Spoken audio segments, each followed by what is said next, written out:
What's up, guys? Welcome back to the JP and Trav Show on the JP and Trav YouTube channel, and also live from the Indy Sooner Twitter channel. It's your boy JP, your host with the most, and to my right, I have my esteemed co-host, brother, and friend Travis J. Davis. And Travis, how we feeling, man? Man, I'm feeling good. I'm just about to retweet the link to yours, so we get more people. Man, it was crazy having all those people on Twitter last week. Absolutely nuts. He was locked in. I think he Well, also retweeted it from yeah, on my notifications got to. Man, I have so many Twitter accounts I run, or at least that I have access to. It's just I just added the Team Sports Consulting Group yeah. one to it. So, um, anyways, we had a good meeting with a 6A baseball team here today. So making moves there. We actually present to the Oklahoma Coaches Association on Monday. So that'll be good. So you're rocking and rolling with that. You know, got the injury report out, the student athlete injury report out, which is happening in the SEC now. So, yeah, I was feeling for you on Sunday, big dog. Having to watch my guy Baker go and win. Your guy, Anthony Richardson, will struggle a little bit. Listen, he's a young cat. Baker is better. I'm on record. I've said that Baker is better than him.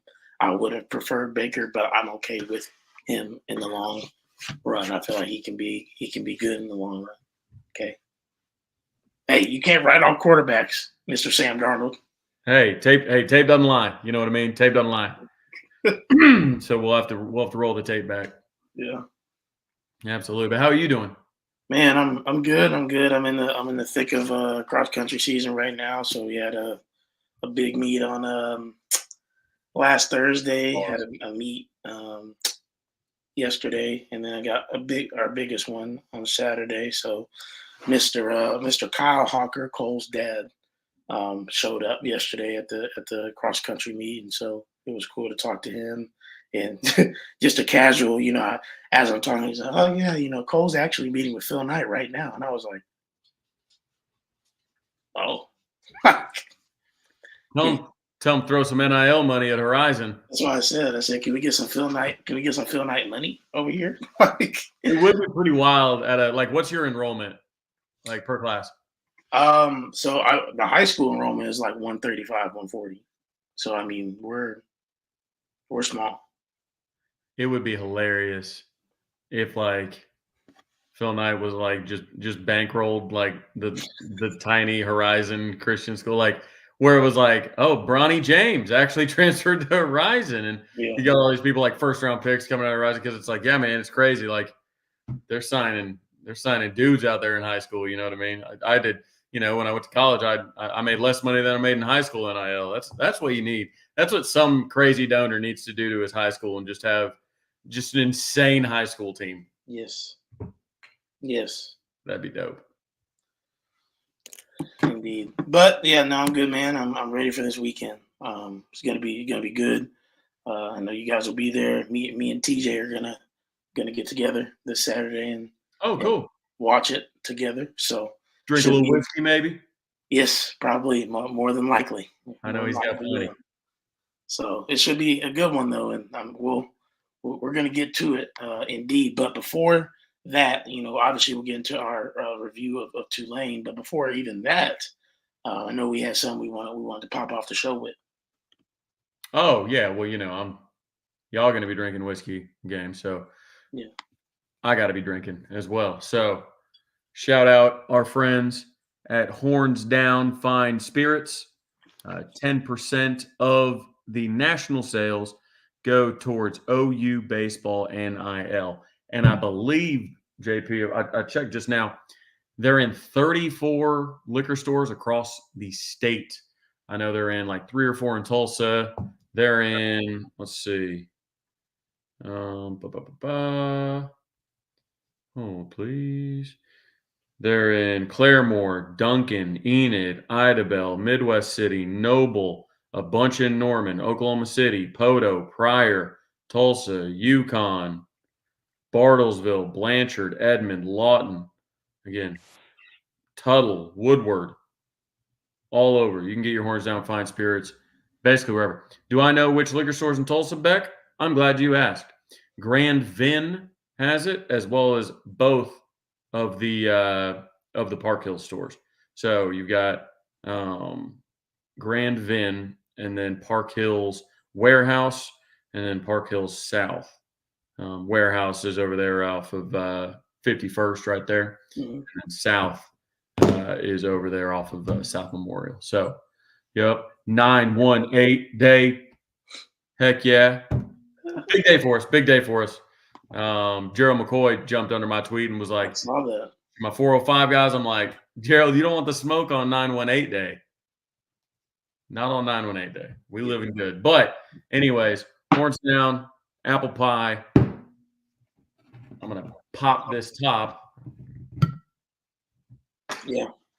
No, Boomer 129. I just sent out another tweet telling Bulls fans to get in here on Twitter. So I mean, y'all make sure y'all retweet from my account on Twitter. Obviously, share the YouTube account as well, but retweet from my account and just have people join us live. I'm not expecting what we had last week. Last week was crazy, but who knows? That was nuts, wasn't it? But I will say, shout out OU Insider for not dropping my cooking video at the exact same time as us starting live. So yeah.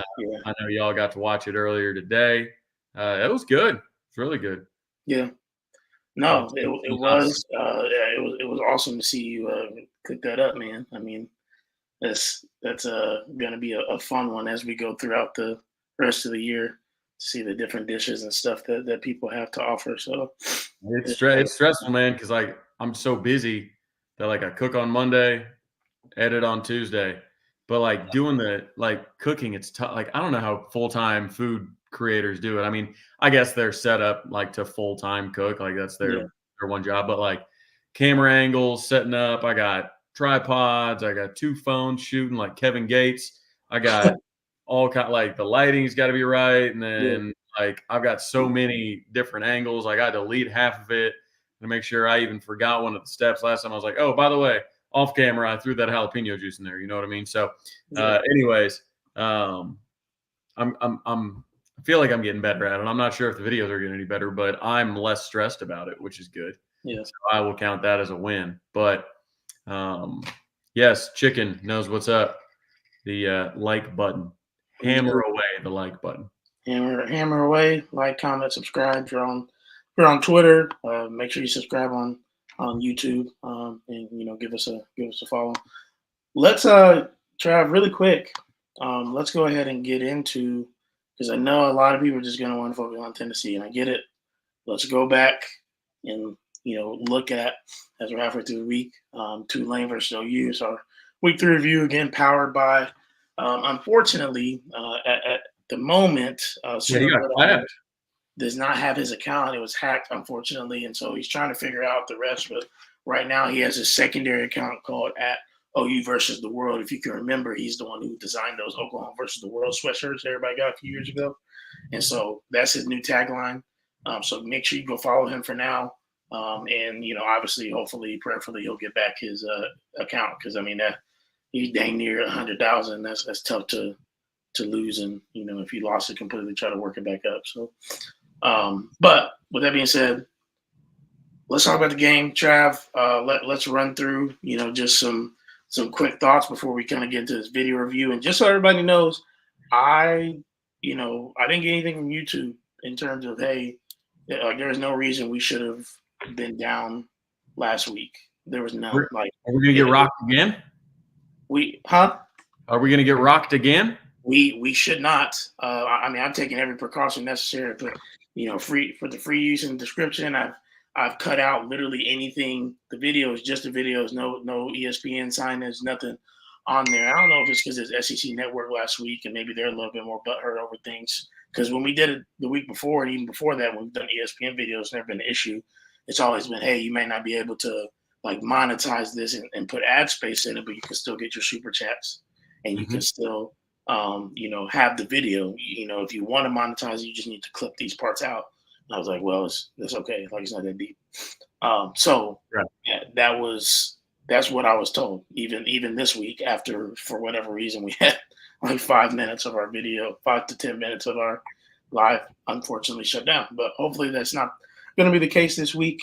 Let us know for whatever reason if it is. If not, just we got a secondary base on Twitter. But real quick, Trav, go give us your thoughts of the game. We'll go through it and chat. You guys do it to YouTube and Twitter. I thought we were a lot better on first and second down, which made us better on third down. Pretty simple as that. I thought the defense continued to play well. That was the best offense that we had faced, and the defense only gave up 13 points. So, anyways, I thought that was. I mean, the final score of the 19 people will look at a certain way, but 13 against that offense that was gaining good amount of yards per play, has a talented quarterback, Mario Williams, who was coming in averaging 125 yards, 126 yards a game, held him to 36 yards on 3 catches. He had 2 drops, 8 targets. Just couldn't get it going all day. Really, Kenai Walker, was playing him decently well and getting in his head, I think. Like, Kenai Walker and Mario Williams just chatting the whole game. So I will give Mario his credit.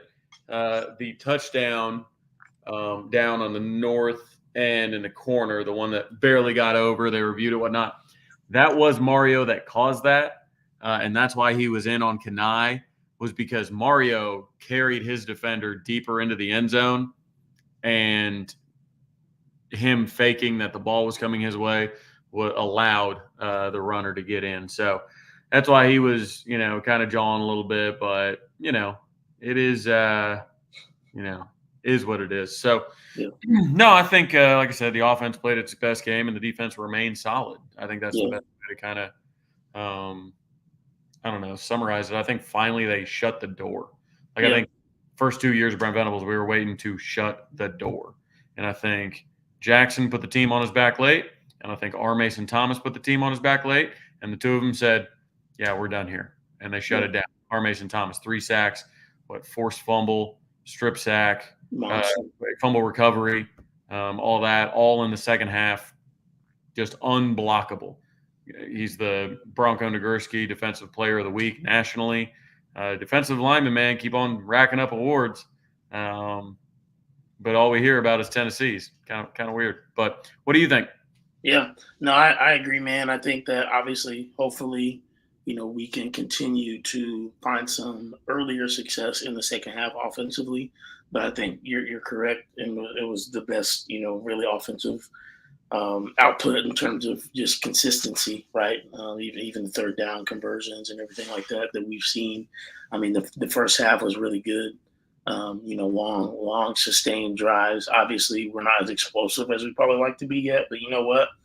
If we can have long sustaining drives and score at the end of them, give our defense some rest, if that's what we need to be, and score 35 to 40 a game or around 30 to 35 a game, that's what we'll do, right? And hopefully once we get some offensive line and wide receivers back, some of those explosive plays open up more, and then we become more dynamic in that way. But a big part, Trav, obviously, of the offense on Saturday was Jackson Arnold using his legs, and so let's look at some of these runs that he had. This was the big one, right? Just defenders completely bit down, and I thought he was almost going to take it all the way on that one. Showed some wheels too. Yeah. Showed some wheels. If this is Kyler, he probably scores it, but he's got some wheels. And this escapability, the pump fake, that's very Mahomesian.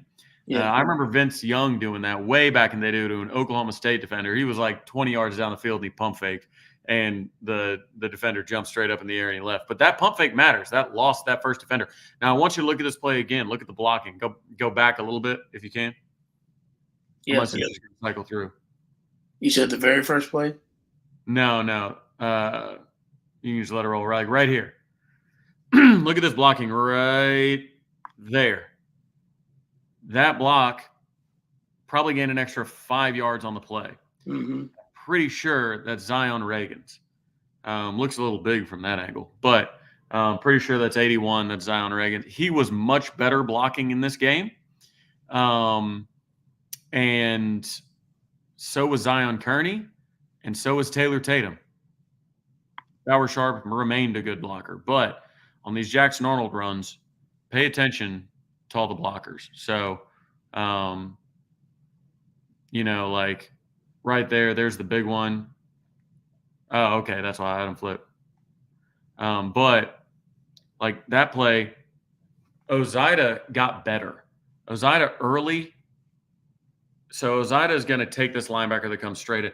Earlier, he was helping out Josh Bates on a double team. He didn't need to, and that's what led to the pick six, was him coming off of the linebacker. This time, he waits for work, catches the linebacker that's blitzing, and then Jackson Arnold hits the gap, and he's long gone. See how he just waits on him? That creates the lane. So that tells me that he's learned from his mistakes. He went to the sideline, watched film, because I don't know the play call, so I hate to be that guy, but it really looked like Heath Ozida was the one that gave up the pick six, because the late blitz came right up his gap, and he was turned helping Bates block when he didn't need any help. And in this, instead of following his guy over to Bates, he waits. So that made it look like he got to the sideline, watched tape, and they said, hey, if you see a guy roll over there, just wait for the next guy to come. So, anyways, good blocking from the youngsters. No, Tatum went out on a route, I believe. Tatum went like immediately out on a route. Yeah. And Ozida was blocking nobody. Yeah, the guy had a free shot. Yeah, there was no reason that it should have been a double team. So I agree. It was completely on. And he's young. He's a young guy. He's getting experience. First real playing time. It's gonna happen. It's not excusable, right? And he likes to move dudes too, because even in a couple of the other runs, like he's way up the field on run blocks. Like he's getting down there for sure. Yeah. He's got a good future. But yeah. So and obviously, I know, Kirby saying that he feels like we're being too positive. Look, Kirby tripping. 80% of the time, the first half was good. Like, if you go up 21-0, which we should have been, we shouldn't have given that touchdown. If you 21-0 at halftime, you feel good, and ultimately, if you replicate that, it's 42-0. Nobody's complaining about a 42-0 win, right? So I'm just like, for what we know this offense is as it currently stands, like, we're okay 21-0. If it's like a Baker or Kyler year, like, and it's 21-0, then maybe. But like, I just, even still being up 3 possessions, the offense is doing its job, which is what we need right now. Hopefully we can get to it being, way better down the road. But Trav, let's get to another big play that was made, really when, unfortunately, towards the end there, after that pick six, things got a little dicey. But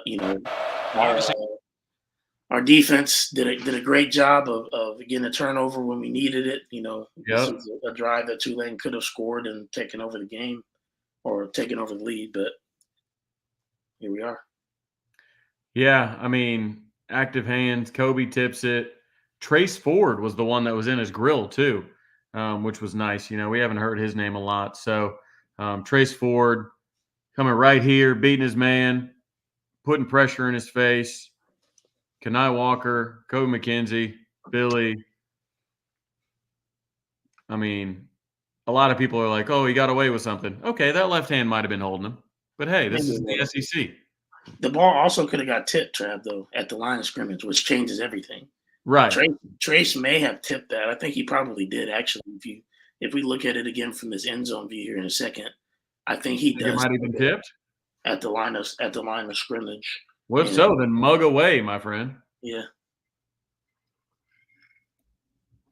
Yeah, I mean, that's a lot of people forget about Trace Ford. He's played a lot of snaps, man. Played a lot of snaps in his career. Oh, this is the one, huh? Yeah.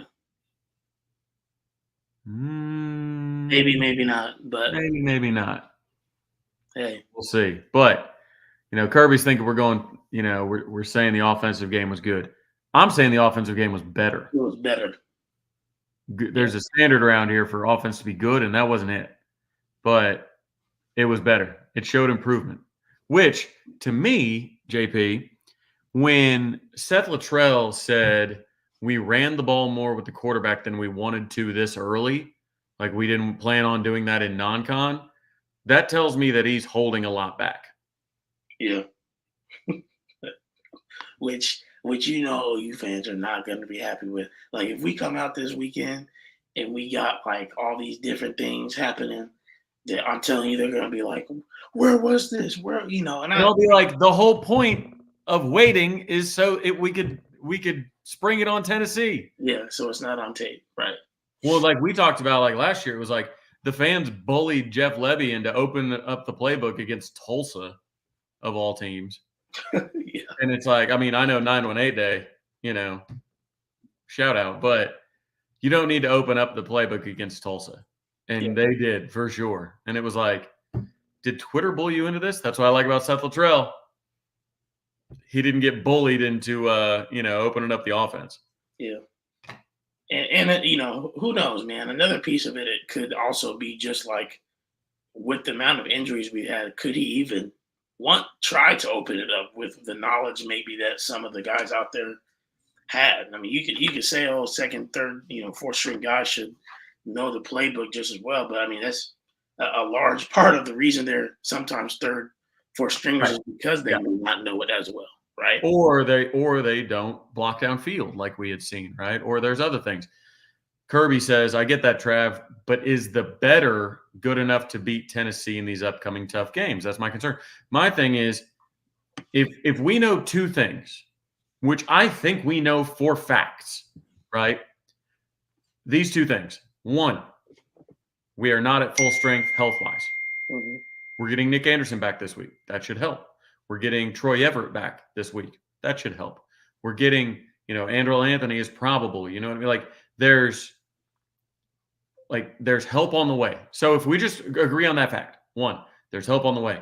Two, Seth Luttrell admitted that he had held back parts of our offense. So if you can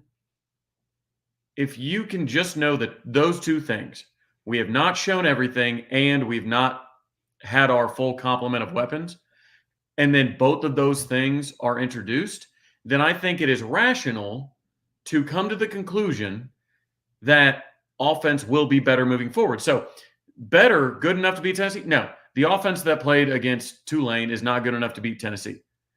But I never intended that to be the offense, and the staff never intended that to be the offense that plays against Tennessee. So I think that is my point, is that Tulane offense, it was good or that the offense we saw against Tulane was good for what it was. A broken down health-wise offense, playing three freshmen on the offensive line without all your best weapons. Now you start to get people back and you start opening up the playbook. You would think that things will open up a bit more. Yeah. Hey, Trav, we got a surprise for you nation in here. And for the people. A special guest coming on. Very good friend of the show. We know him well. He's also a Vol hater. So let's get him in here. Welcome in our guy. Oh man, I had no idea you were joining. How's it going, guys? Going well. Man, good to see you. Man, the studio's looking nice. Well, a week ago, this wall was completely torn down, and so that's why there was no content. That's why the on-air light isn't on there, and it's still like being built back up. Vols Nation, hey, I know that guy. He likes Vols. I do like you. In fairness, right? You crack me up. You're funny. You're good in my book. That's not what Ty told us off air. Shh, that was between us. But yeah, studio looking nice, man. It kind of got a little gentleman vibe to it. It's dark. It looks like you need a cigar. It looks like you need some horns down apple pie in there. My man. Do you have that in a tackle box? What's going on here, bro? It's a Tupperware. Oh, okay, cool. It holds the humidity better than most humidors until you get into like the $500 range. And then you just put some Spanish cedar in there. You season the Spanish cedar, and then it really holds the humidity. But it's filled with some Padrones, some Plasencias, Got some Okay. good stuff in there. Gotcha. I've got I've got my humidor right over there. Seems to be working fine, but man, now you're making me second guess it. But yeah, you'll have to. Maybe we'll have a cigar show one night. If we beat Tennessee, we'll have a cigar show. Hey, that's a Bama tradition, and I am all too happy to have others join in. Right, like Yes. that's gonna guys. I text JP. I don't have like 45 minutes, unfortunately, but here's what I wanted to say. I've been looking forward to this game since it was announced. I am jealous of Tennessee in this aspect. As an Alabama fan, we play Oklahoma later in the season. I would much rather play Oklahoma now than whenever we play Oklahoma, because as this week has continued to go on, I have been lessening the margin of victory in this game. Earlier, I thought it could be maybe 10 points Tennessee, and every time I watch more film, every time I go back, I'm lessening it. And by Friday on Bleach Report, who knows? I might just be at Oklahoma winning. And I'm going to tell you why. Because I think what Brent Venables does defensively is going to throw a lot at Nico. And JP, Trav, y'all know this. Nico is my favorite quarterback in that class.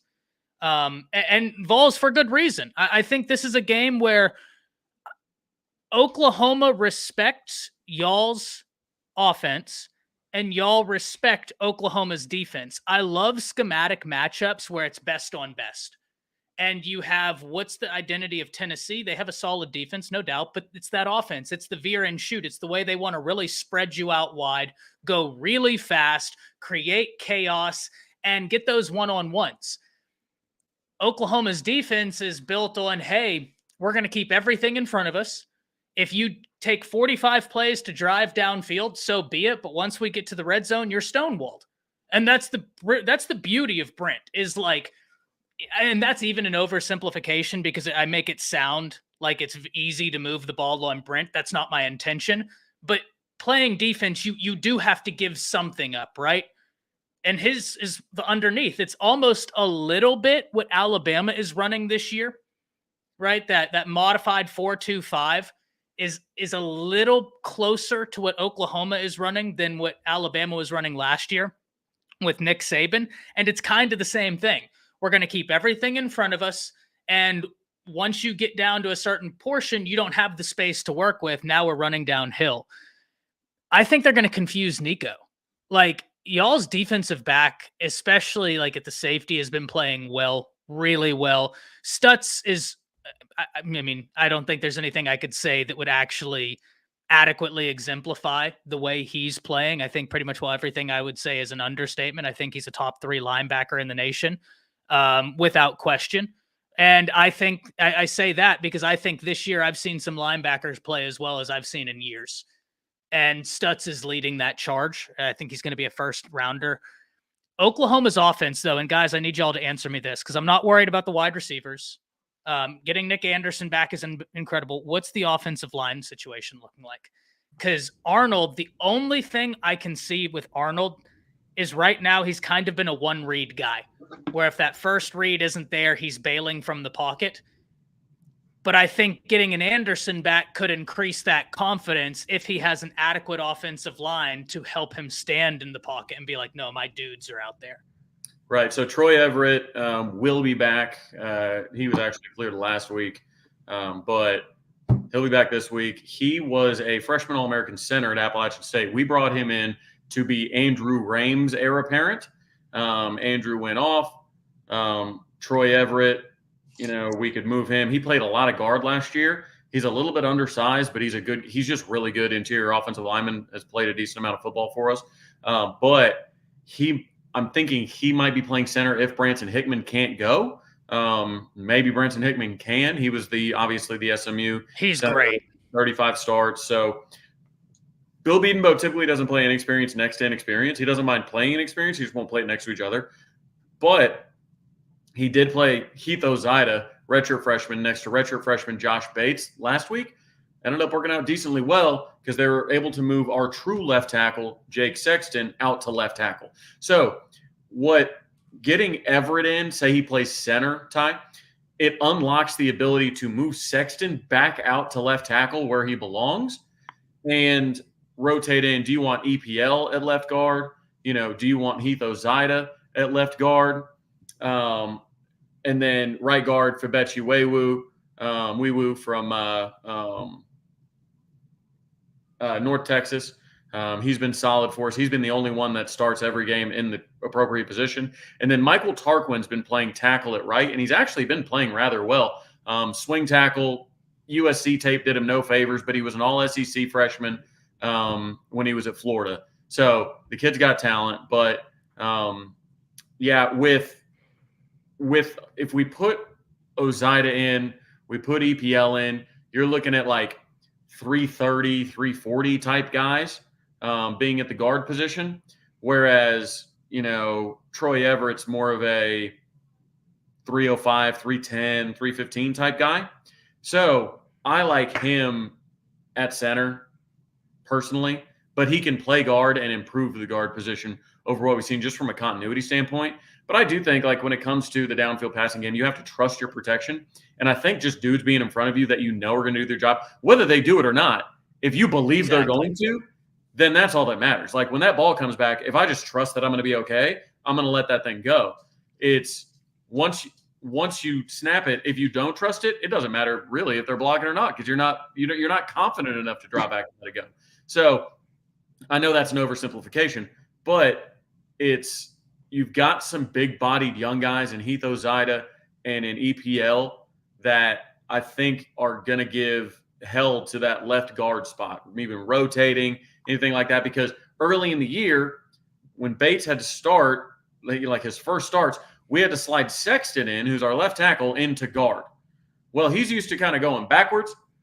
It's a little bit, it's a different position entirely, but he's just such a good offensive lineman. They were comfortable playing him at guard. And then we would have like Tarquin playing left tackle, and then we had Spencer Brown playing right tackle, who has not worked out very well for Michigan State. And then Jake Taylor has been playing right tackle, but he's been hurt. So, like, getting any continuity would help. We've played, I think, 7 different combinations of offensive line through 3 games. Yeah. We've played 3 different left tackles, 3 different left guards, 3 different centers, and 3 different right tackles. Like, that's nuts through 3 games. Yeah, that's that's why I made that video a while ago, and I'm like, should OU fans panic? And I was like, no, because the context of, like, right, it's hard to tell even who OU is right now through no fault of their own. As Bear Bryant said, to win a championship, you got to be a little bit lucky to be healthy enough whenever you get to that point in the season to capitalize. Right, and that was my issue. Was everybody's like, well, 5 new starters. I'm like, I don't care about 5 new starters. If your 5 new starters are Jake Sexton at left tackle, Garen Hatch at left guard, Branson Hickman at center, Febechi Wewu at right guard, and then Jake Taylor at right tackle. Like, I'm cool with those. Like, that's who I want. And you've got a lot of guys that have played a lot of football through the middle right there, right? Because you've got 3 transfers that have played a lot of snaps, and you got young talent behind them that can push them, right? But the problem is when 4 of those 5 dudes are not playing or not playing in position, then you run into a problem. So when you partner that with being out 4 of your top 5 wide receivers, then why should Jackson Arnold trust anything? You know what I mean? Like, I'd be a one-read guy too, because I only trust one guy. Like, I only trust one guy out there, and then I only trust one guy to protect me. So you better believe I'm bailing. You know what I mean? So it's I don't know. I think the center position for me unlocks everything, as it normally does in football. But I think if Troy Everett's back and playing center, or even if he wants to, they want to put him out to guard, because Bates has been playing better at center lately. Redshirt freshman, he is going to get better. But I think they've been holding out so many dudes for this Tennessee game. We're going to see a different Tennessee. We're going to see a different OU offense. I have no doubt. And win or lose for Oklahoma, I do have this as a close game. And the thing for me, I feel very bullish on this. I think this is the game that vaults y'all into the direction and the team that so many people, including like myself, were talking about all offseason. Is like, hey, this is a team that you can't sleep on in the SEC this year. Like, they have the juice in these areas to really get up and hurt you. That's why I must say I am a little bit jealous of Tennessee, that they get y'all this early, because I would much rather play Oklahoma right now than when Bama does in November. Because and we talked about this Monday. Jance and I were talking about, we think that it's going to be a totally different team that Alabama will face in November, and different in a good way for y'all. Yeah, no, for sure. I mean, the hope is that we get healthy. In that, as Trav and I were talking about a little bit before you popped on, that Seth Luttrell is able to open up what he needs to open up. Hard to do that when you're so banged up, right? Like at that point, you're just drilling down what I call foundational play calling, right? Like this is the foundation of our offense. Yes. And once we get once you have the foundation solid, you can build the house upon it. Yes. But if that foundation is not solid, you can't build anything on it. And listen, Bama's in the same area right now with the new coach and Kalen DeBoer. They are just drilling the bare bones of that offense so that now you can build the house upon it. I feel confident that Oklahoma is the same way. I'm fascinated with this game, guys. This is a treat for college football fans. Yeah. Well, and that's where, like you talked about just now, like with Luttrell, it's just when you look at the combination of health and knowing that he's calling it vanilla as possible to hold stuff back and build that foundation, of course the offense is not going to. Exactly. I'm wondering, and of course they're in year, what year are they in with Heupel? I know they had the year they beat Bama. What are you, 4 or 5? I feel like 4. I believe it's 4, but it could be 5. Okay. So, anyways, like the foundation is there. Yeah, you've got a new quarterback, but we've been running this offense the whole time, this and the other. And I don't feel like, and maybe this is just because they don't respect Oklahoma, which the way we've played, maybe they're right to do that. But I don't feel like they've held back anything. Like they put everything on tape. You know what I mean? Yeah, they kicked an onside kick up 35. I feel like they put absolutely everything on tape. And with Tennessee, we talked about this on radio today. It's like last year, their 3 losses, like they could not score.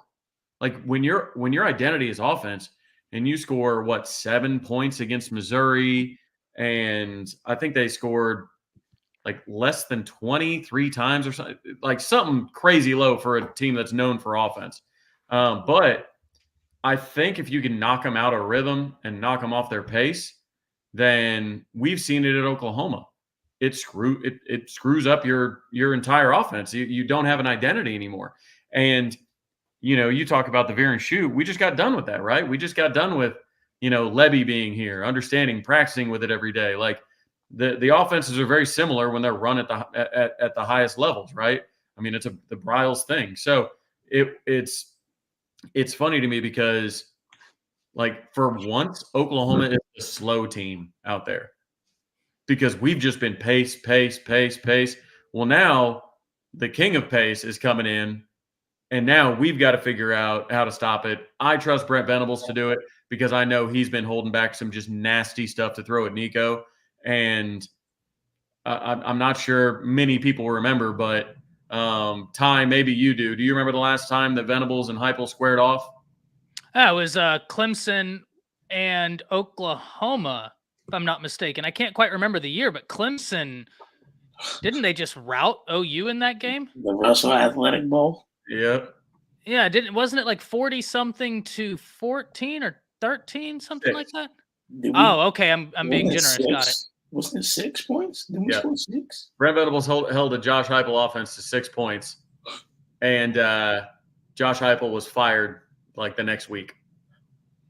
I remember it was a rout. Yeah, no, listen. And I think that you have a great point, Travis, because the veer and shoot is not something a lot of teams see all of the time. But for Oklahoma, y'all having that familiarity with it, that's big, right? Because, okay, I'll give you a quick example before I hop out of here. I had said before Alabama played USF that I was more worried about USF than I was Wisconsin. All due respect to Luke Fickell. I think he's a good coach. But you don't see the veer and shoot every day, right? It's just not something you see, especially when they're running at that pace. Goalish runs 3 plays a minute, which is insane. And then on the defensive side, they blitzed at like 67% against Alabama when Alabama had this patchwork offensive line. I was much more worried about that game than Wisconsin, because Wisconsin's just going to play, whatever they're doing this year. I can't even say it's Wisconsin ball this year. They're kind of figuring out an identity. But y'all don't have that same thing on the defensive side of being like, oh, well, we have to figure out the veer and shoot on the fly. Stutz knows it. He's the quarterback of the defense. Brent Venables knows it. He just hired a guy and was working against it all the time. Plus, he knows Heupel. Billy knows it, right? Like, he was just practicing against it all the time. At every layer of your defense, you have someone with familiarity, and not just like a baseline familiarity, but a deep understanding of the philosophies of this offense. That's why I'm saying, guys, every day I've gone and I've moved the line more and more in Oklahoma's favor, and I've been watching as much all 22 as I can possibly get my hands on of both teams. I'm at the point now where I have this as like a 6-3 point game, and I began on Monday as a 7-10 point game. And I swear to you, by Friday, there's a very real chance that I end up picking Oklahoma to win this game just because of that defense. I think y'all's defense is fantastic. It's not a live show if you don't talk while muted. Right. Well, my notifications keep on popping. So anyway, I feel like this is like last year, Texas felt like Brent's like coming out party, right, for his team. Got all the flowers and started getting about a little over their skis. He even brought it up. He said, we got a little overconfident after the Texas game and dropped a couple, right? Well, I feel like year 3 of Venables' defenses have always been the bet. Like, that's when they pop, like big time pop, numbers wise. And this is like what's the hottest offense in the country, best known in the country, is coming to your stadium in year 3. Like, if there was ever Brent Venables, do you show us how you really know defense? Like, this is the time. This is the Brent, stunt on these hoes, as the meme goes. Best test of your defense, and you're supposed to be ready in year 3, is when Josh Heupel brings his high flying, 70 point, offense to the table. And I mean, it's put up or shut up time for Brent. And if I've got a little bit of history to lean on in those type of games where Brent is like, no matter what, I'm throwing the kitchen sink at this thing. I am stopping this offense. Like, that's what I'm after. Yeah. I once again, there are a few games this year. This is the last thing I'll say, where I circled before the season and I was like, the football gods are giving us a gift because of the schematic breakdown of the game, right? I think this game, OU, Tennessee, I think Alabama, Georgia, Kalen DeBoer's offense against Kirby's defense. What more could I ask for? Texas, Georgia, Sark's offense against Kirby's defense. By extension, Red River shootout, always a treat. I'm just so excited. I cannot wait for Saturday to get here, but I am absolutely taking you up on that cigar show, right? That will happen. And really happy that you guys are in the SEC. I took a lot of flack from Alabama fans in saying like, hey, the SEC made the right move in getting these two teams. And Brent Venables has been building this because Clemson was an SEC style team, right? The way they recruited, the way they did things. So I was like, he knows what this looks like. Todd Bates played at Bama. I'm on a show with some guys that know Todd Bates that played on that same team with Todd Bates. And they've all said like the cat knows football, like with the best of them. So I knew whenever y'all got the end of the SEC that they had made the right move. You add 2 top 10 brands with the winning culture that Oklahoma has. That's a win for any conference, and surely happy y'all are in the SEC now. Yeah, they brought the wallet. We brought the trophies. Yeah. Hey. There you go. That's fine. Because our wallet's nothing to sneeze at, and their trophy case isn't anything to sneeze at. But their wallet's bigger, and our trophy case is bigger. So there you go. There you go. Tell a Tennessee fan that, out here in my mentions talking about, is the softball school speaking. I'm like, first of all, you can only speak if you have a Heisman winner. Oh, wait. Maybe you could. Honestly, it's a little crazy that Tennessee's never won a Heisman. It is insane. I mean, Peyton is probably the closest one. You know what I mean? But still, like you don't have one. Desmond Howard got it that year. You haven't won a national championship this century. You haven't won a conference championship this century. So just hush. Yeah, just hush. Yeah, that's the thing. When I was even like, Tennessee fans, if y'all just want to talk about this game, free reign, right? That's the beauty of college football. That's fine. But Cooper, I broke in. I broke in, Coop. But talking about histories, there's 3 teams maybe in college football that can have that conversation with Oklahoma about history and like feel confident in that debate. And Tennessee, Vols Nation, I love you. Tennessee isn't that team to have that conversation with Oklahoma. We're talking Michigan, we're talking Bama, and really everybody else. Like you can have something to say, but if you're not one of those 2 teams, it's I've tough. always said Alabama, Ohio State, Oklahoma.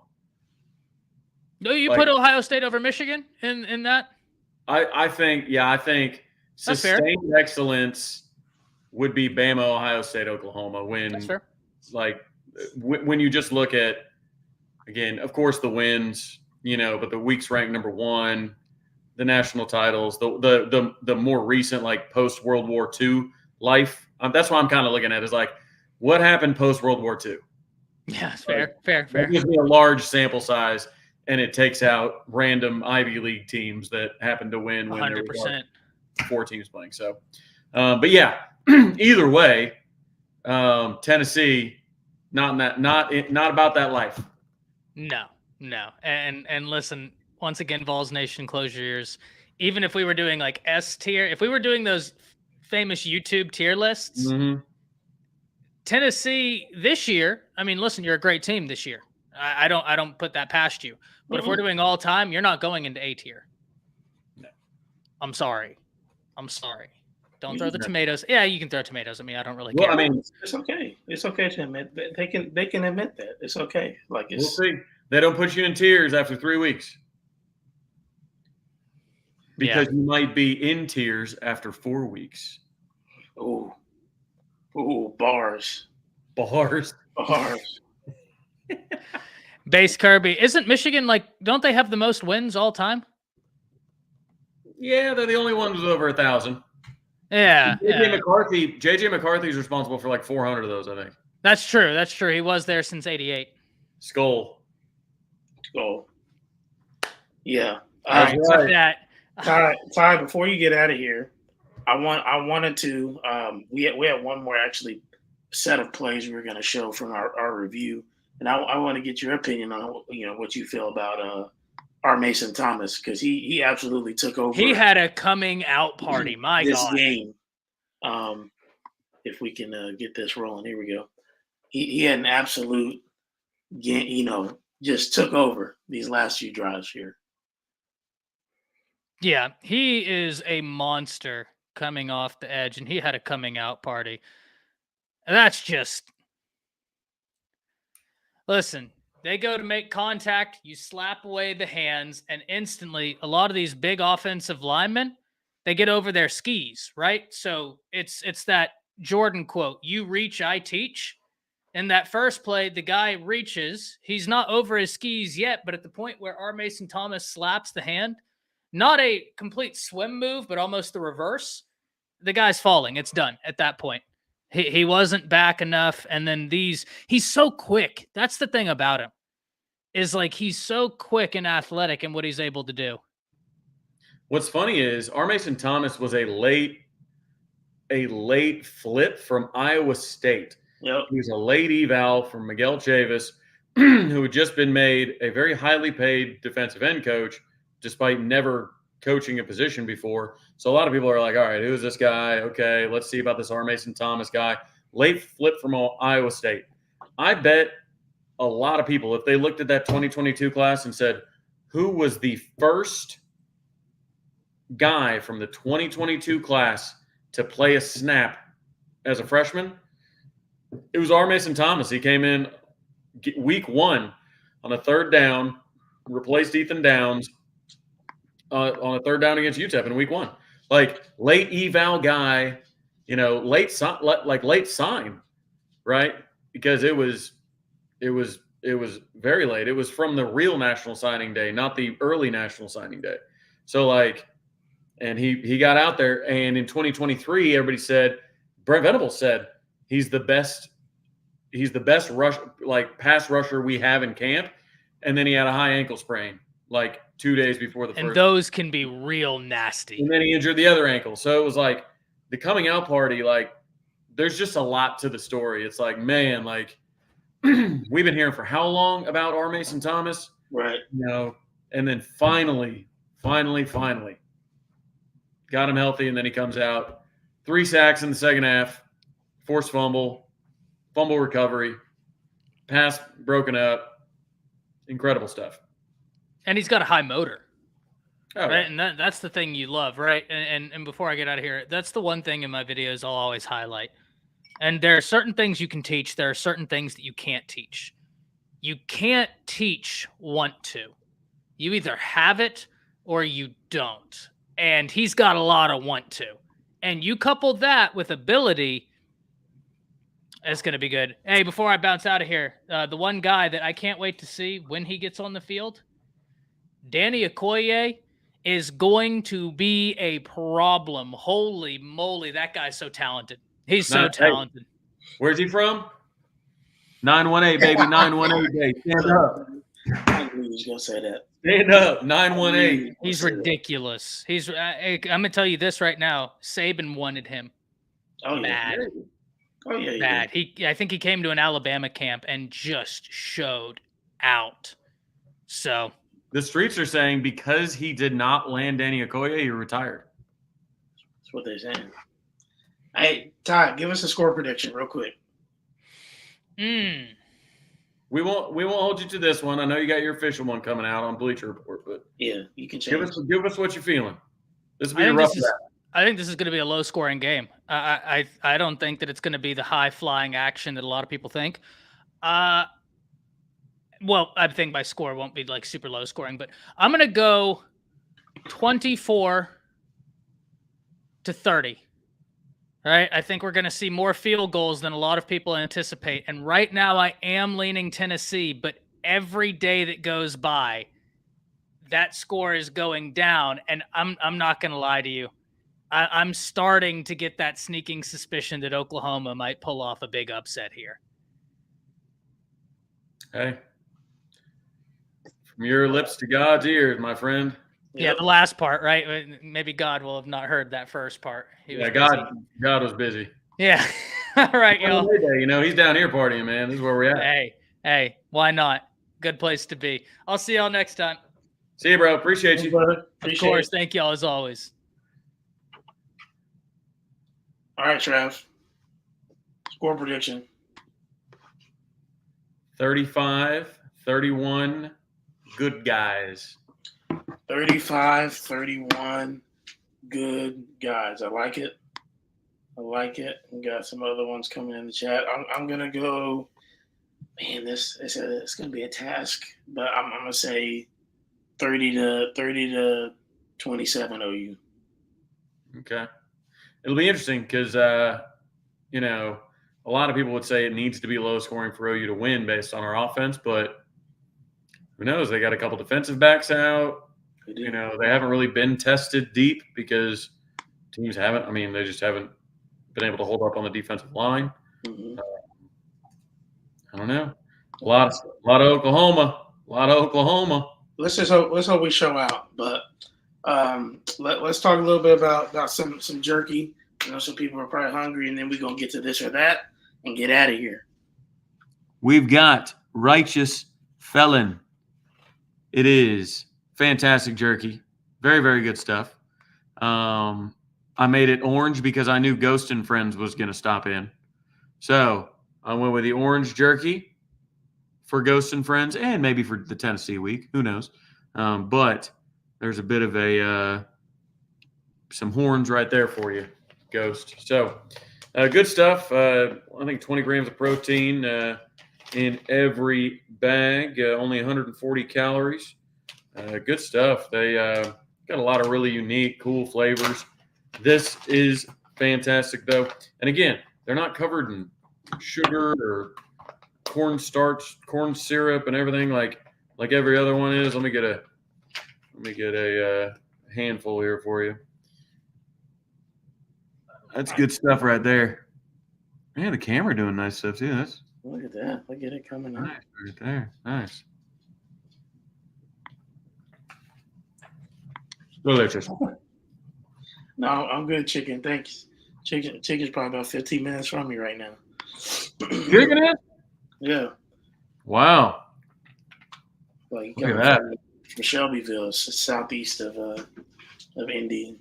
Hit that split. I'm right up the east side of North Dakota. A reminder.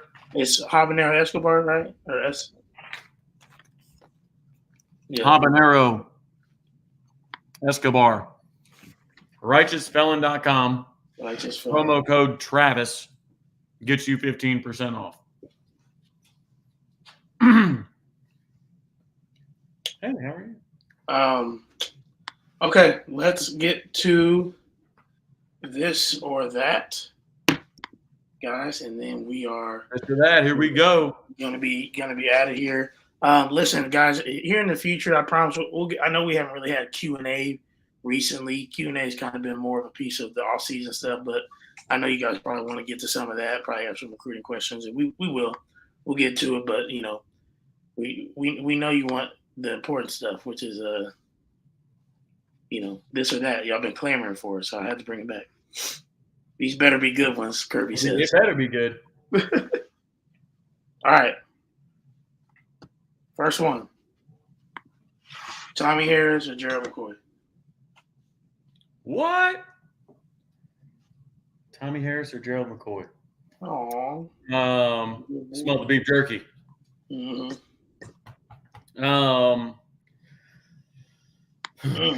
I'm going. Oh yeah, you guys send the cookies. I told the folks about that. Yep. I won't. She gonna work on them early next week. She got a cabin trip this weekend, and she. We did breakfast for dinner at the Davidson household on Sunday. We always do family dinner. Mom made some lemon blueberry scones that were awesome. Anyways, I think Clea heard you go, ooh, and she, I think, outside. I'm going to go Gerald McCoy for a weird reason. I know he's into battle rap, and so am I. So he's a big URL guy. So I'm going Gerald. Plus, although, Tommy did come on the Twitter Spaces back in the day, Gerald does Fight Song Friday and really puts on for OU a ton, way like over the top. I know Tommy puts on for OU, but man, Gerald puts on over the top for OU. He's always coming at Texas. Ghost and Friends knows. Gerald says a lot of mean things about us on Twitter. Oh yeah, he does. He say y'all stink. So I'm going Geraldini, baby. Chicago Bears legend. There you go, John. Hey, that's my roommate from college. That's my boy. He works for the ACC. He lives in Charlotte right now. So very good, very good. He's not afraid to fight back, no doubt. So yeah, we got to get those likes up, folks. Come on now. Yeah. Listen, at this point, it seems like we're becoming a Twitter show, and that's okay. We're okay with that. Yeah, we're okay. As long as we reach the people, Yeah. We're men of the people. Although we need Justin Kelso in here to lead the Super Chat Brigade. Yes, I know. We ain't had a Super Chat in a few weeks. I know, he's letting the whole team down. Where are the people at? Y'all let You don't want this to be tricky, I promise you. We need to eat. We need to eat. All right, next one. Speaking of eating. Apples ain't cheap these days. Actually, you know what?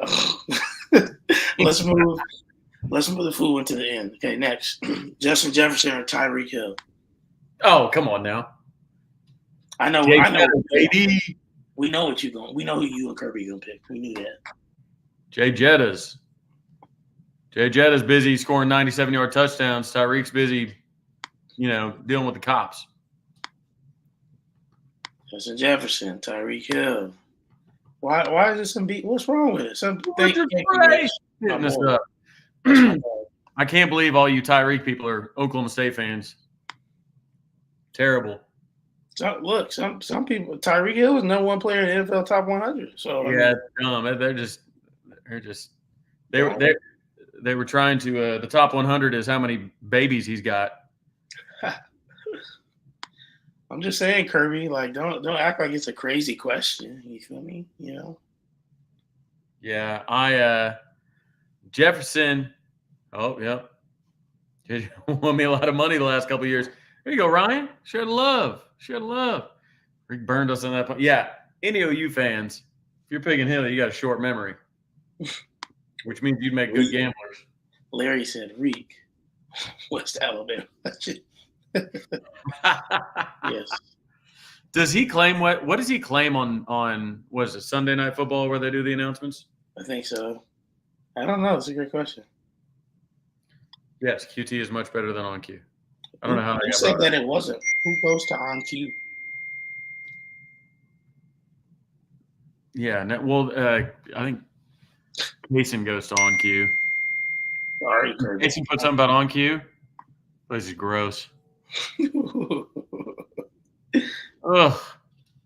Who said something about on Q? Who was that? Oh, Kaysen. I like the video. If you said on Q is better, that's crazy. Hey, QT got a huge commitment from Josh Pate, so I don't. Right. On Q can't get a commitment from. Man, Damn. after we win, I don't know if we can get Travis to dance. I'll dance though. You know, you don't even get. Man.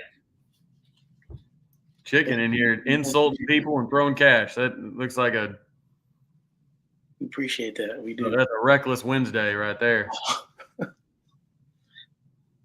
Oh, I love it. Appreciate you, chicken.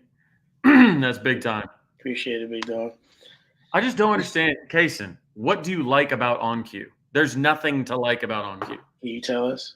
They don't do anything special. Keep Jetta name out your mouth. All right, well, you got a last step for that. That's insane, Kirby. You know. Okay.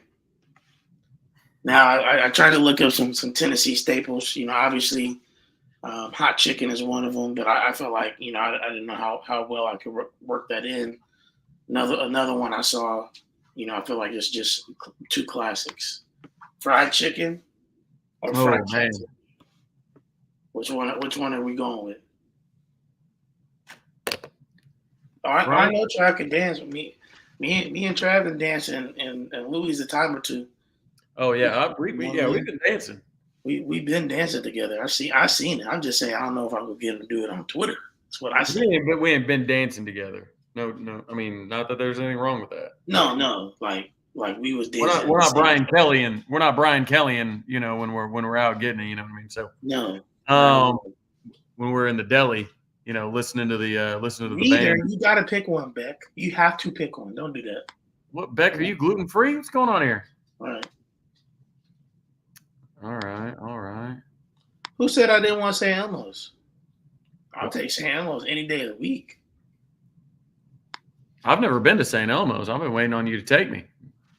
I was going to take you. Maybe I got to get chicken to take me. But you was up here just late that one night, so they're not a 2 a.m. space. That was a fun time. Indy is a badass city. All right, so you go ahead and start us off. We got some scatfish from Gunny. I feel like that's some marijuana strain we don't know about. Catfish is done right. Oh man. Less. I'd have to say, as much as I love a good piece of fried chicken, man, you cannot beat fried catfish to me if it's done right. There's a few places there's a place in Fayetteville actually called the Catfish Hole. Yep. I've been there. Man. What were you doing in Fayetteville? I remember I lived in Bentonville. Oh yeah. I got you. Sorry, I You got me thinking about catfish. Nah, you good. You good. My uncle still live there, so Larry, where is Yale, Oklahoma? had catfish. Familiar with Yale Somebody find it. Avenue? Okay, but if you had to choose, Beck, like if you've had fried food before, so like which one would you eat? You feel me? Just help us out, brother. Yeah, Kirby, you wrong, man. What? Kirby's message you put up there. Oh my gosh. I can't believe you put it up there. I didn't even see it. I didn't even realize. You just clicking through. Yeah, Ishins for sure. I'm probably gonna go fried chicken because in that I can include buffalo wings. And because it is fried and it is chicken. So I'm gonna go with that. Where? And I'll tell you what, there's a place, Red Light Chicken, that would do like $10.99 all you can eat bone-in chicken on Thursdays. Back like we'd be doing our pod, I would go like smash chicken and then come do the pod. Oh, it was so good. And then they moved, but they were walking distance from me, and I would just get dark meat, spicy, side of buffalo sauce, and it came with mashed potatoes and corn and a roll for $10.99 all you can eat. Get Kaysen out of here. Bro, Kaysen, do you build on cues or something? He got to have some stock in there. All right, story time, real quick. Just hey, we got the apple orchard, we got whatever. Here's another reason that y'all could roast me because it's just part of the show at this point. So, with my roommate John from college talking about here, there was one time, for whatever reason, I was like my sophomore year or freshman year, I was like, well, you know what, I'm about to eat healthy. And I went to the store and I grabbed some frozen freaking tilapia, bro, from the store. I don't know. It just sounded good at the time. We've all had that, like, you know what? I'm gonna start. I'm gonna start eating healthy, and then you just go and you're like, I don't know what I'm buying. I don't know what I'm doing. What am I doing? I bought the fish. I microwaved it, and it smelled up the whole hall, and people were not happy. Let's just say that. Microwave tilapia. That's disgusting. Yeah, no, it was not good. I threw it away immediately. That's the question goes, fried chicken or fried catfish? So now Larry's kicking back on saying buffalo wings, while technically is not fried chicken. I don't know what kind of buffalo wings you're eating, Larry. Every time I eat buffalo wings, they're chicken. And it's fried.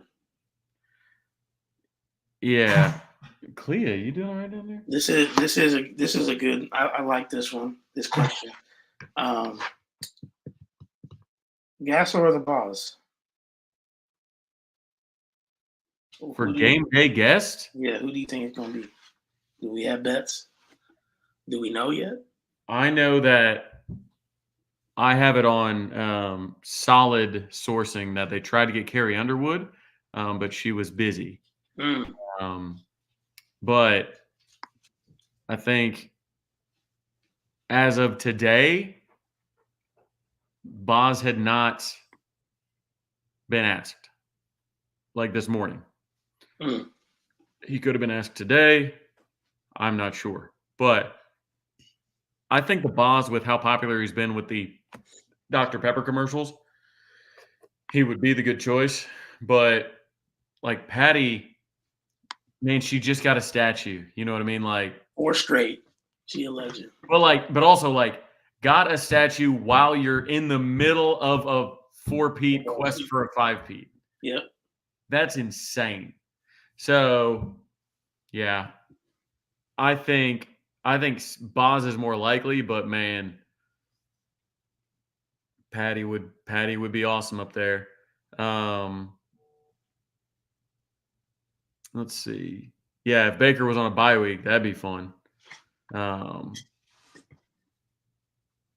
Yeah, Skip Johnson, that would be a whole heck of a lot of fun. He would give some instant quotes. Ghost is still in love with Kevin Durant. Ugh, gross. But yeah, I think Lana Del Rey would actually be kind of cool because a lot of people don't realize she's an OU fan. So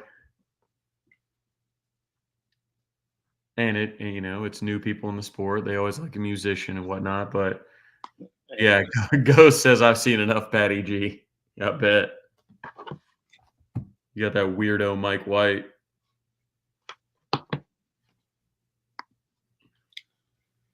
Switcher would be great, but he's not Lee Corso, but he getting up there, Yeah, I don't think Barry necessarily needs to be on TV. I know that sounds maybe bad, but no, let him rest, man. Let him enjoy his last few years. Right. maybe last 10. Who knows? But Maybe last 10. I hope so. But guys, man, it was an amazing show. Over 1,000 on Twitter again, live. Not to mention I don't know how many views, but appreciate y'all who are with us. I'm hoping that we come back next week. Going into Auburn, our first road SEC game, picking up a dub against Tennessee, and show the nation what OU is about, because everybody think we're gonna get our doors blown off and everything like that. But you know what? It's time to prove them wrong. So let's go do it. Show them what Oklahoma's about. Y'all go show out there in Norman. I'll be here in spirit, cheering you on. Obviously, go see Trav after the game. And again, hopefully, to be honest, if we win, not that it's not. I'm not saying overreact, but if we win, I don't know if Trav even gonna be right to do the post game show. Shoot. Well, that's the nice thing about if we win, a big win, we're just going to take calls we'll just take calls and everybody's going to talk about what they were doing and how awesome it was and everything like that. Those big wins are the easiest post-game shows. It's the losses that is rough. People drag in. But I love the late recommendations to have Sterling Shepard as the guest picker, since he was one of them that tore the hearts out of Tennessee last time. So, yeah. Hopefully Jackson Arnold can reincarnate some of that at home, man. Let's do it. Let's get it done. Send Tennessee packing. Tell the SEC we here and we ready. At the very least, I want to win. But man, if we can at least make it close, and like 3 points, something like that. No, go win the damn ball game. Go win it. Go win. Period. As the kids say. Yeah. All right, y'all. We appreciate it. We'll see y'all next week. Back here, same time. Boomer.